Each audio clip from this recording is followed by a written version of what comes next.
Bonjour et bienvenue dans une nouvelle vidéo. Nous allons parler du droit de passage archipélagique. Avant de commencer, n'oubliez pas de me soutenir en vous abonnant et en likant ma vidéo si vous aimez mon travail. Les autoroutes maritimes empruntées par le commerce mondial reliant l'Asie à l'Europe passent notamment par les Philippines ou encore l'Indonésie, deux États archipélagiques. Il est donc crucial, pour un gain de temps et d'argent, que les navires puissent transiter entre les îles qui composent ces archipels. Les définitions d'État archipel et d'archipel sont données à l'article 46 de la Convention des Nations Unies sur le droit de la mer. Il s'agit d'un État indépendant qui est constitué entièrement par un ou plusieurs archipels et éventuellement d'autres îles, c'est-à-dire sans attache continentale. Un archipel est quant à lui un ensemble d'îles, y compris des parties d'îles, les eaux attenantes et les autres éléments naturels qui ont les uns avec les autres des rapports si étroits qu'ils forment intrinsèquement un tout géographique, économique et politique, ou qui sont historiquement considérés comme tels. Le régime juridique des eaux archipélagiques et de l'espace aérien surjacent, ainsi que des fonds marins correspondants et de leur sous-sol, est défini au terme de l'article 49 de la Convention. La souveraineté de l'État archipel s'étend aux eaux situées en deçà des lignes de base archipélagiques tracées conformément à l'article 47, désignées sous le nom d'eau archipélagique, quelle que soit leur profondeur ou leur éloignement de la côte. Cette souveraineté s'étend à l'espace aérien surjacent aux eaux archipélagiques ainsi qu'au fond de ces eaux et au sous-sol correspondant et aux ressources qui s'y trouvent. Le régime du passage archipélagique qu'établit la présente partie n'affecte à aucun autre égard le régime juridique des eaux archipélagiques, y compris les voies de circulation, ni l'exercice par l'État archipel de sa souveraineté sur ces eaux, l'espace aérien surjacent, le fond de ces eaux et le sous-sol correspondant, ainsi que sur les ressources qui s'y trouvent. Il prévoit ainsi la souveraineté de l'État côtier sur la colonne d'eau, le sol, le sous-sol et l'air surjacent. Celle-ci n'est pas remise en cause par le droit de passage archipélagique garanti aux navires étrangers. Ainsi, les lignes de base archipélagiques ne se substituent pas aux lignes de base classiques. Les eaux archipélagiques situées entre les lignes de base et les lignes de base archipélagiques constituent une catégorie particulière d'espace maritime entre la mer territoriale et les eaux intérieures. Les eaux archipélagiques revêtent des intérêts stratégiques et économiques pour l'État côtier comme pour les États voisins.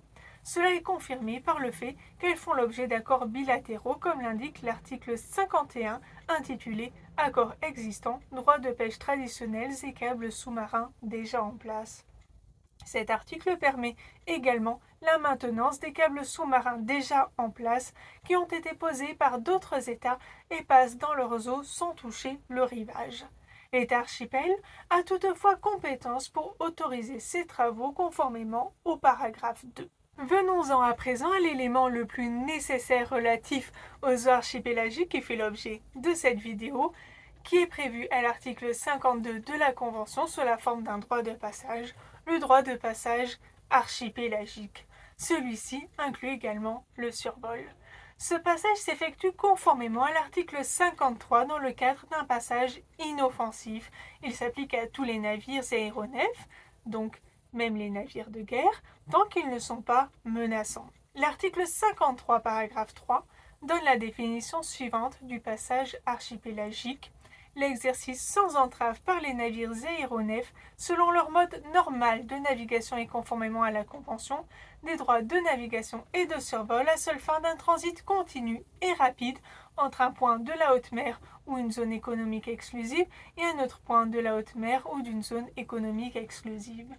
On retiendra donc que ce transit doit être continu et rapide et que les navires transitent selon leur mode normal de navigation, c'est-à-dire que les sous-marins peuvent naviguer en plongée. Les recherches et levées hydrographiques sont interdits, sauf autorisation préalable de l'État côtier, conformément à l'article 54. Enfin, ce droit de passage, sans entrave, ne peut être suspendu. Ce droit de passage ressemble ainsi au droit de passage en transit dans les détroits internationaux. Une particularité du transit dans les eaux archipélagiques est le fait que l'État archipel peut désigner des voies de circulation obligatoires conformément à l'article 53, paragraphe 1er. Celles-ci doivent comprendre toutes les routes servant normalement à la navigation internationale dans les eaux archipélagiques, c'est-à-dire que l'État ne peut pas non plus désigner n'importe quelle route. Cela peut être sujet à un problème d'interprétation, comme dans le cas des routes de navigation archipélagiques indonésiennes. Par ailleurs, l'article 53, paragraphe 5, précise notamment que ces voies de circulation et routes aériennes sont définies par une série de lignes axiales continues joignant leurs points d'entrée aux points de sortie. Durant leur passage, les navires et aéronefs ne peuvent s'écarter de plus de 25 000 marins de ces lignes axiales, étant entendu qu'ils ne doivent pas naviguer à une distance des côtes inférieure au dixième de la distance qui sépare les points les plus proches des îles bordant une voie de circulation. Ainsi, les navires ne doivent pas s'écarter à plus de 25 000 marins de l'axe. Par ailleurs, ils doivent transiter à plus d'un dixième de la distance qui sépare les voies de circulation des côtes. Enfin, l'État archipel peut prescrire des DST, dispositifs de séparation du trafic, en conformité avec la réglementation internationale généralement acceptée et les prescriptions de l'OMI, Organisation maritime internationale. Les navires, de leur côté, doivent respecter ces DST et utiliser les voies et routes servant normalement à la navigation internationale. Le droit de passage archipélagique garantit ainsi à la fois la navigation des navires étrangers et la souveraineté de l'État archipel, qui peut d'ailleurs désigner des voies de circulation en conformité avec le droit international. Ce droit de passage archipélagique est essentiel, notamment pour le commerce international dans des espaces comme l'Indonésie ou les Philippines, par lesquels passent des autoroutes maritimes. J'espère que cette vidéo vous aura été instructive et que vous apprécierez également les prochains épisodes. À bientôt dans une nouvelle vidéo.